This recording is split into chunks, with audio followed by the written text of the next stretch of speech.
আন্তর্জাতিক যোগ দিবস উপলক্ষে নদিয়া জেলার বিভিন্ন স্থানে যোগ অনুশীলন শুরু হয়েছে। জেলা সদর কৃষ্ণনগরও যোগ দিবসের প্রাক্কালে আজ সকালে যোগ অনুশীলনকে কেন্দ্র করে বিশেষ উদ্দীপনা লক্ষ্য করা যায়।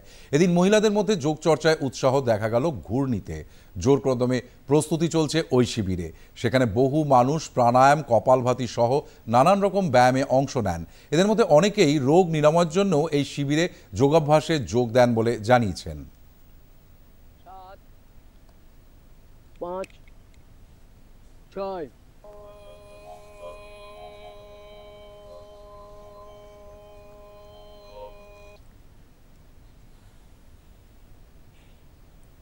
2014-তে আমার ব্রেস্ট ক্যান্সার ধরা পড়ে। আমি বর্তমানে এই যোগ ব্যায়ামে যোগ দিয়ে প্রায় 1.5 বছর হলো আমি যোগ দিয়েছি।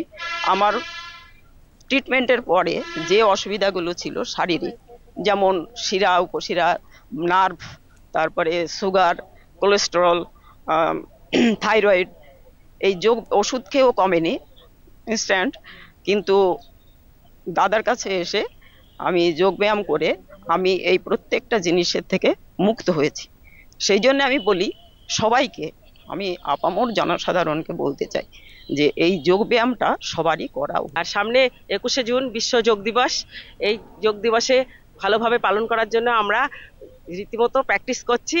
আমি চাই সারা বিশ্বে এই দিন যেন সবাই যোগ প্রাণায়ামে অংশগ্রহণ করে এবং দেশের সবাই সুস্থ থাকে, এটাই আমার কাম্য। করো যোগ, রহ নিরোগ। যোগ করলেই কোনো রকম রোগ আসতে পারে না।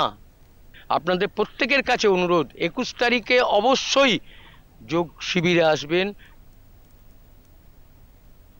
যোগ চর্চায় সবাইকে সামিল হওয়ার আহ্বান জানিয়ে যোগ প্রশিক্ষক সুব্রত পাল বলেন, যোগ অনুশীলনে শরীর ও মন সুস্থ থাকে।